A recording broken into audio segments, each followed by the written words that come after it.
Los experimentos factoriales permiten evaluar en forma conjunta el efecto de varios factores sobre una respuesta. Esto ya nos anticipa su gran importancia práctica, porque todos conocemos cantidad de situaciones en las que necesitamos optimizar variables que responden en simultáneo a varios factores, así como la variación entre los rendimientos de lotes de un cultivo de trigo puede responder a diferencias entre variedades, entre fechas de siembra o entre niveles de embalezamiento, por ejemplo. De igual forma, la tasa de mortalidad de cangrejos podría presentar variación entre sitios en respuesta a diferentes concentraciones de un contaminante o a diferente proporción de especies de cangrejos o a diferentes niveles de reducción del hábitat, entre otros posibles factores. O sea, está bueno contar con un tipo de experimentos que permiten estudiar el efecto simultáneo de varios factores sobre la variable respuesta que queremos mejorar. Ahora, si alguien nos pregunta, ¿por qué no hacer experimentos separados para estudiar los efectos de cada uno de los factores sobre la variable respuesta de interés? Le diríamos que la ventaja enorme del experimento factorial es que nos permite estudiar si los factores interactúan en su efecto sobre la respuesta o si es que actúan de manera aditiva. Esto es así porque el modelo del experimento factorial contiene parámetros relativos a la interacción entre factores, lo que nos permite formular hipótesis estadísticas acerca de esta interacción y someterlas a prueba. Que el mismo experimento nos ayude a discernir si los factores interactúan o si por el contrario sus efectos son aditivos, esa es la mayor ventaja del experimento factorial. Una ventaja adicional de conducir un experimento factorial en lugar de diferentes experimentos para cada factor es su eficiencia en requerimientos del material experimental, ya que los niveles de un factor multiplican las repeticiones para el otro factor en ausencia de interacción. Entonces, al probarlos juntos en un solo experimento, aumentamos la precisión de las estimaciones y la potencia sin necesidad de incrementar el tamaño total del ensayo. Pero esto se va a comprender mejor más adelante. En el experimento factorial se denomina factor a cada fuente de variación de interés para el experimentador. Los niveles del factor son las posibles formas que toma el mismo, distintos herbicidas, especies, dietas o concentraciones de metales pesados, por ejemplo. En el contexto de los experimentos con arreglo factorial, se denomina tratamiento a cada combinación de los niveles de los factores en estudio. Lo novedoso entonces en los experimentos factoriales es esta estructura particular que presentan los tratamientos. El resto de los aspectos del diseño no cambia. Una vez conformados los tratamientos, su asignación a las unidades experimentales se realiza o bien completamente al azar, como en el DCA, o al azar adentro de cada bloque, tal como fue explicado, ¿no? Para el DBCA, ¿no? Todo lo que vimos en clases anteriores vale igual. Aquí la diferencia es esa estructura particular que tienen los tratamientos, pero su asignación a las unidades es igual que siempre. El primer caso que vamos a ver en esta clase se desea estudiar el efecto de la aplicación de un fungicida combinado con distintos tipos de suelo sobre la emergencia de plántulas de trébol blanco, una especie leguminosa utilizada como forrajera. Cada unidad experimental estará constituida por una maceta en la que se siembran 300 semillas de trébol y a la que se asignará aleatoriamente uno de los 6 tratamientos que resultan de las combinaciones de los dos niveles del factor fungicida, con o sin, y los 3 niveles del factor suelo, arenoso, franco-limoso y arcilloso.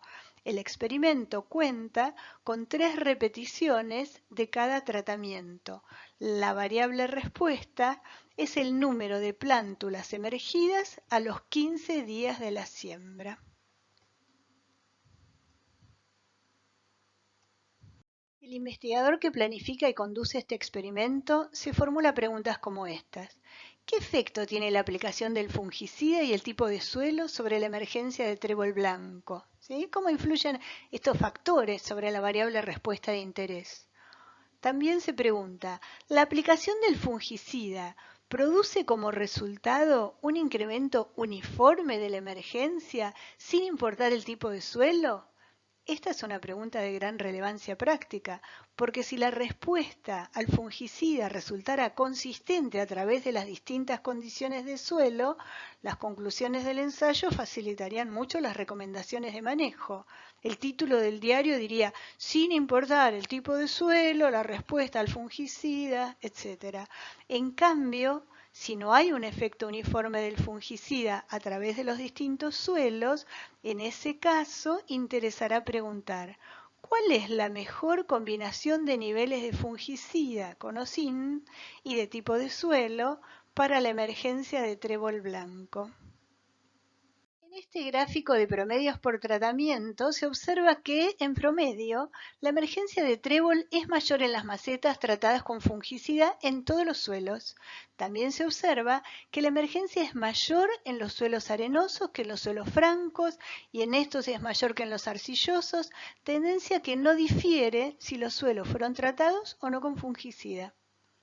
Esta figura nos sugiere que el efecto del fungicida no cambia entre los distintos suelos y que el efecto de los suelos tampoco varía entre los distintos niveles del factor fungicida. Todo esto luego se va a poner a prueba, pero mientras tanto, examinar el gráfico nos sirve para ir pensando el significado de la interacción, antes de verificar si es o no significativa. Cuando la respuesta a un factor es la misma en los distintos niveles del otro factor, se dice que los factores actúan de forma independiente sobre la respuesta o que no interactúan o que tienen efectos aditivos. Si los factores no interactúan, nos interesa estudiar los efectos de cada factor promediados a través de los distintos niveles del otro, lo que denominamos efectos principales del factor.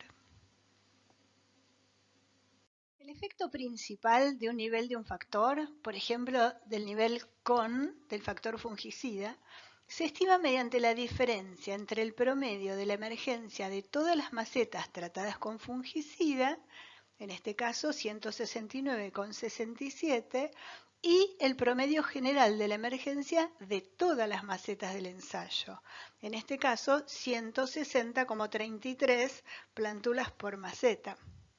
Es decir, que estimamos el efecto principal de la aplicación de fungicida promediada a través de los distintos tipos de suelo. Vemos entonces que la aplicación de fungicida produce un aumento en la emergencia promedio de aproximadamente 4 plantas por maceta. A partir de estos cálculos, ¿podemos darnos cuenta si el efecto de la aplicación de fungicida depende del tipo de suelo? La respuesta es no, justamente, porque acabamos de calcular un efecto promedio de la aplicación de fungicida, promediando a través de todos los tipos de suelo.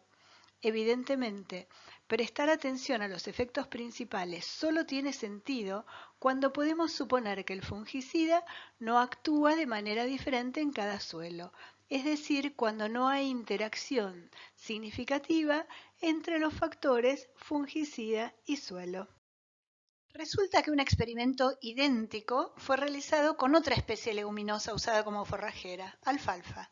En este caso, examinando el gráfico de promedios, vemos que el fungicida tiene mayor efecto sobre la emergencia en suelos arcillosos que en los otros tipos de suelo. Recordemos, no estamos poniendo a prueba ninguna hipótesis aún, solo estamos mirando tendencias, ¿no?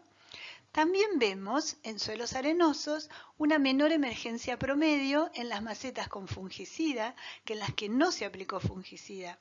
Es decir, que el efecto del fungicida parece variar según el tipo de suelo y al mismo tiempo el efecto del tipo de suelo es diferente si las macetas fueron o no tratadas con fungicida.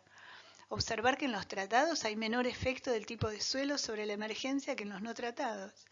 Si se confirma que estas tendencias son significativas, podremos concluir que en este caso los factores no actúan en forma independiente, sino que existe interacción entre ellos. Si se detecta una interacción significativa, no se recomienda estudiar los efectos principales de los factores, sino enfocar el análisis en los efectos simples. Llamamos efecto simple al efecto de un nivel de un factor dentro de un nivel particular del otro factor. Por ejemplo, el efecto de la aplicación de fungicida considerando solo el universo del suelo arcilloso.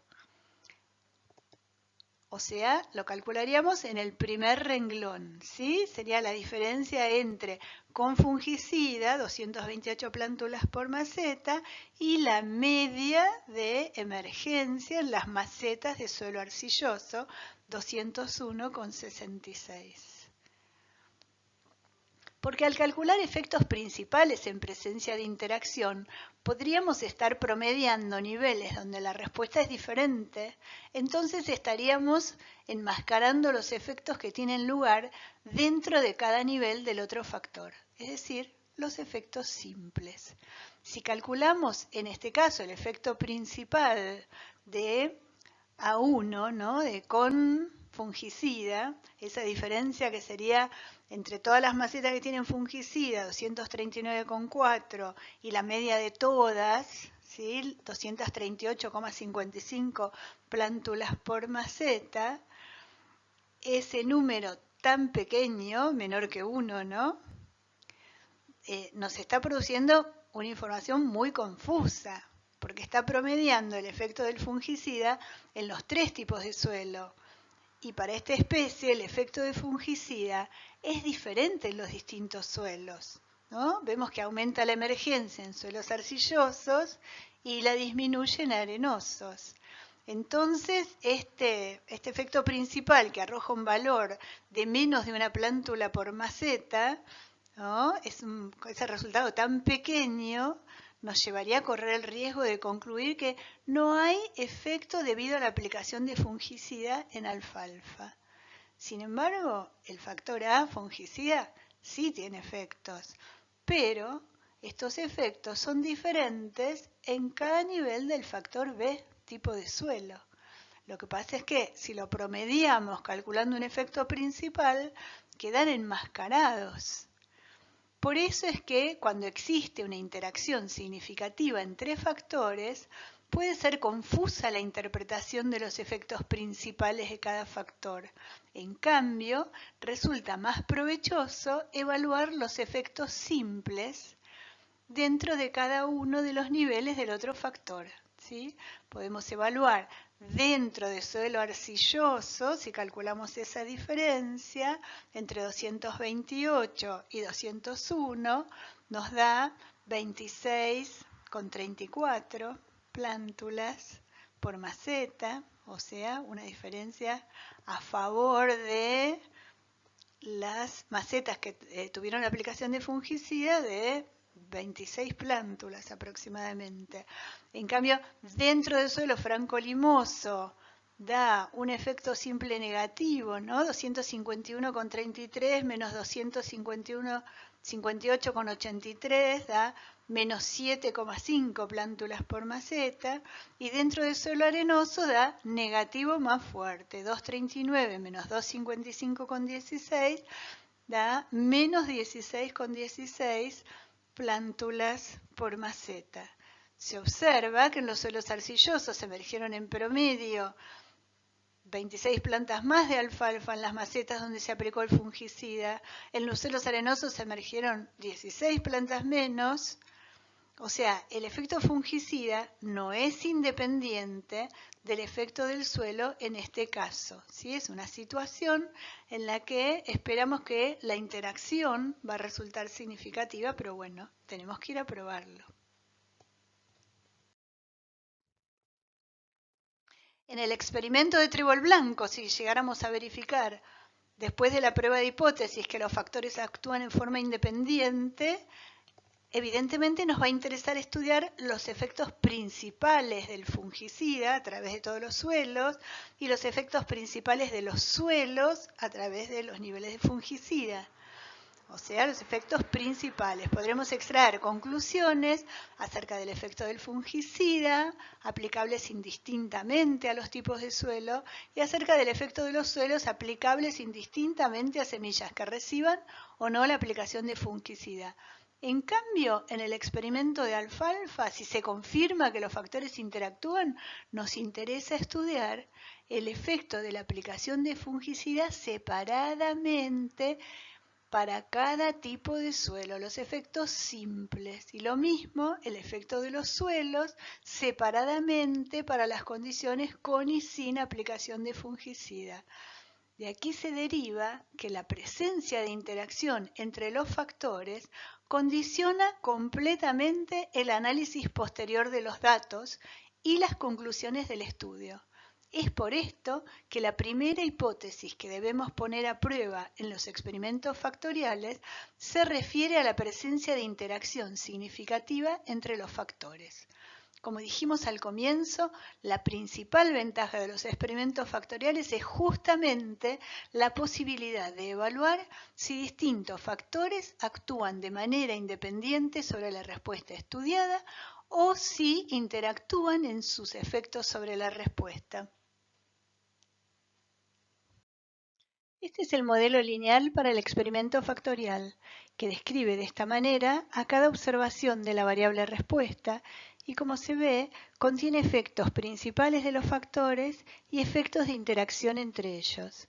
Esto significa que la késima repetición del tratamiento que combina el nivel I del factor A y el nivel J del factor B es la suma de una constante mu, que representa la media general de todas las poblaciones, el efecto principal tau A sub I para el factor A en el nivel I, el efecto principal tau B sub J para el factor B en el nivel J, el efecto de la interacción tau A, tau B sub IJ cuando el factor A está a nivel I y el factor B está a nivel J, más el error aleatorio en la repetición K del tratamiento que combina el nivel I del factor A y el nivel J del factor B, donde los epsilon sub IJK son independientes y se distribuyen con distribución normal,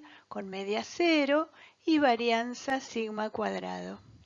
Y el subíndice I varía desde 1 hasta A, el subíndice J varía desde 1 hasta B, ¿no? Los niveles del factor B, y K varía desde 1 hasta R, el número de repeticiones. Hay un total de A por B por R, observaciones, unidades experimentales, porque se realizan R repeticiones de los A por B tratamientos. Del modelo se desprende que para probar si los factores interactúan, debemos poner a prueba si los tau A, tau B sub IJ son nulos para todos los niveles de IJ del experimento o si alguno difiere de cero. Para probar si el factor A tiene un efecto principal significativo sobre la respuesta, podemos poner a prueba si los tau A sub I son nulos para todos los niveles I del factor A o si alguno difiere de cero. De manera análoga, para probar el efecto del factor B, postularemos una hipótesis semejante acerca de los tau B sub J. Los estimadores de los parámetros del modelo, que se derivan por el método de mínimos cuadrados, resultan intuitivamente interesantes. La media general de todas las poblaciones se estima mediante la media general de las observaciones. Los efectos principales de cada nivel de los factores tau A sub I, tau B sub J, se estiman mediante la diferencia entre el promedio del nivel en cuestión y la media general. Y el efecto de la interacción entre tau A sub I y tau B sub J se estima restando al promedio de esa combinación los respectivos estimadores de los efectos principales de los niveles de los factores. Finalmente, la késima observación de la IJésima celda se estima mediante el promedio de las R observaciones de esa celda.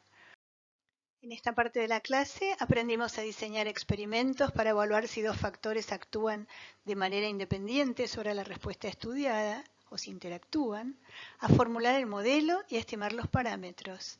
Lo que nos falta, lo que viene en la próxima, es la partición de la variación asignada a los tratamientos entre factores principales e interacción, las pruebas de hipótesis referidas a los parámetros del modelo y las comparaciones de medias adecuadas a diferentes resultados de las pruebas de hipótesis.